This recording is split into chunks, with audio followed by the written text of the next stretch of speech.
एक संत हुए हैं एलन वॉट्स। आपने शायद सुना होगा। इसी सेंचुरी के हैं। अ, मतलब ये अपना जे कृष्ण मूर्ति जी के लाइफ टाइम में क्या पता ये लोग मिले भी हों कहीं। तो ये कहते हैं कि बहुत बार कि आपने सुना होगा, why is it that so many people who seem to have this inner knowing, this capacity for awareness, were born into families that were toxic, painful. ऐसा क्यों होता है कि बहुत सारे लोग जिनकी ये आध्यात्मिक यात्रा है, वो ऐसे परिवारों में जन्म लेते हैं जहाँ माहौल बहुत टॉक्सिक है और बहुत पेनफुल है उस व्यक्ति के लिए, कोई उसकी बात नहीं समझता।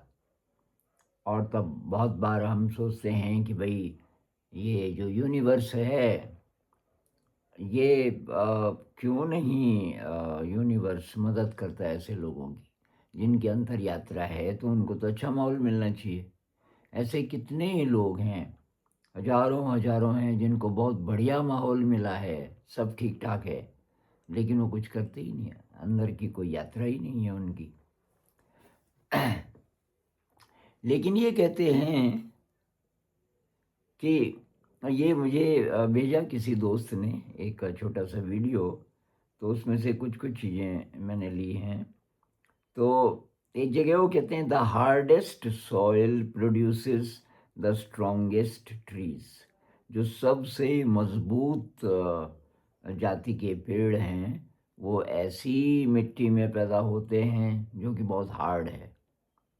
अ, तो वो कहते हैं कि ऐसा लगता है कि भाई ये जिस व्यक्ति की यात्रा है वो उसका परिवार ऐसा होता कि कोई विरोध न करता और फिर वो रिट्रीट्स में जाया करता, ये ध्यान शिविर में जाया करता, सब लोग इनकरेज करते, घर में बहुत बढ़िया माहौल होता, गार्डन होता, कहीं पे भी बैठ के ध्यान कर लो। कि ऐसा होता तो शायद वो डल हो जाता, क्योंकि बहुत सारे लोग जिनके पास सब ठीक ठाक है, सुख है और कोई ना कोई संस्कार भी है अंदर की यात्रा का, लेकिन कुछ कर नहीं पाते। टैगोर जी कहते हैं कि मैं इस सुख के उपवन में कैद हो गया और कहाँ जाऊँ मैं, कैसे इसमें से बाहर निकलूँ, क्योंकि सुख जो है वो है प्रॉब्लम। सुख से बाहर निकलना बहुत मुश्किल है। तो छोड़ के ही जाना पड़ा कई लोगों को, बुद्ध जैसे लोगों को। लोग कहते हैं कि घर में नहीं हो सकता था, नहीं हो सकता था क्योंकि बहुत ज़्यादा सुख के कारण उनकी प्रगति होने वाली थी नहीं। और ये कहानी गलत ढंग से सुनाई जाती है कि बुद्ध घर छोड़ के चले गए। घर छोड़ के नहीं गए। तिक न्यात हन ने बुद्ध की जीवनी लिखी है और वो हिंदी में भी ट्रांसलेशन है। हिंदी में उसका नाम है जहाँ जहाँ चरण पड़े गौतम के। उसमें उन्होंने बोला है कि जो उनकी पत्नी थी, पत्नी ने कपड़े रखे जाने के लिए, पत्नी ने इनकरेज किया कि आप ये उदास मत हो कि आप मुझे छोड़ के बच्चे को पीछे छोड़ के जा रहे हो, आपकी यात्रा है, मैं आपको नहीं रोकूंगी। और उसके कपड़े रखती है, उसको वो चन्ना को बुलाती है जो सारथी था कि चन्ना और किसी को पता नहीं चलने देना, और इनको जहाँ तक ये बोलते हैं वहाँ तक इनको छोड़ के आओ।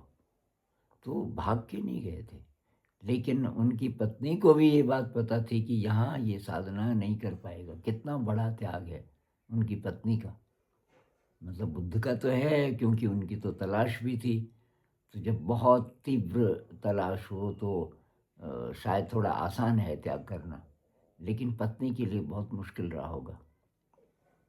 ये बात बहुत कम लोग बताते हैं, लेकिन ये बात सच है। जो कहानी आपने सिलेबस में पढ़ी होगी वो रोमेंटिसाइज्ड है, थोड़ा सा ड्रामेटाइज्ड है कि भाई घर घर छोड़ के चले गए, और कई लोग उन पे आरोप लगाते हैं। लेकिन ऐसा नहीं था। तो the hardest soil produces the strongest trees. सबसे मुश्किल जो माहौल है वहीं सबसे अच्छी जाति के पेड़ पैदा होते हैं। एक और उदाहरण वो देते हैं कि जो ये ऑयस्टर होता है समुद्र में, शंख जाति का एक प्रकार का शंख, जिसके अंदर ये मोती बनते हैं। तो होता क्या है कि कोई रेत का कण चला जाता है अंदर और वो बहुत इरिटेट करता है। तो उस रेत के कण पर ये जो ऑयस्टर है ये कोई कोटिंग करता है, उसके बाहर लेप लगाता जाता है और अंत में वो रत्न बन जाता है, जो रेत का कण था। तो जब दिक्कतें आती हैं, जब डिफ़िकल्टीज़ आती हैं, उनको आप इस रूप में भी देख सकते हो। जब टॉक्सिक माहौल है, मेरे लिए बहुत सारे कमेंट्स आते हैं, बहुत टॉक्सिक माहौल है, कैसे ध्यान करें? तो वही रास्ता निकालना पड़ेगा। और ये कभी मत सोचो कि काश थोड़ा अच्छा माहौल होता, ये होता, वो होता। अब आपसे बिल्कुल ही बर्दाश्त नहीं हो रहा है। एक स्टेज है ना कि उतनी शक्ति तो होनी पड़ेगी कि आप इस माहौल का फ़ायदा उठा सकें, टॉक्सिक माहौल का, कि भाई इसमें मुझे साधना करनी है। उतनी शक्ति नहीं है, तब बहुत मुश्किल है, वो शक्ति आपको जुटानी पड़ेगी।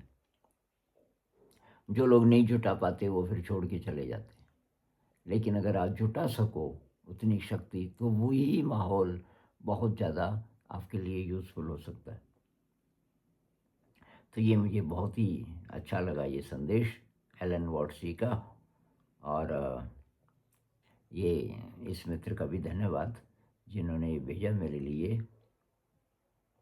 ये एक महिला हैं जो टीचर हैं, अंग्रेजी पढ़ाती हैं, इंग्लिश की पोइट्री लिखती हैं और ये अक्सर मुझे ऐसी चीज़ें भेजती रहती हैं, बहुत इंस्पायरिंग चीज़ें। और उनकी अपनी भी ज़िंदगी बहुत इंटरेस्टिंग है, अकेली हैं और बहुत तरंग में रहती हैं, बहुत अच्छी ज़िंदगी जीती हैं, दूसरों की मदद करती हैं। तो ये भाई उनके लिए ख़ास तौर पे है जो सोचते हैं कि उनके साथ ज़्यादती कर रहा है, भगवान कह लो, ईश्वर कह लो, अल्लाह कह लो, कि वे ऐसी जगह क्यों हमें पैदा किया, हमारी तो यात्रा है। वही शायद जानबूझ के, ताकि आप और संघर्ष करो, ताकि आप की और ज़्यादा प्रगति हो।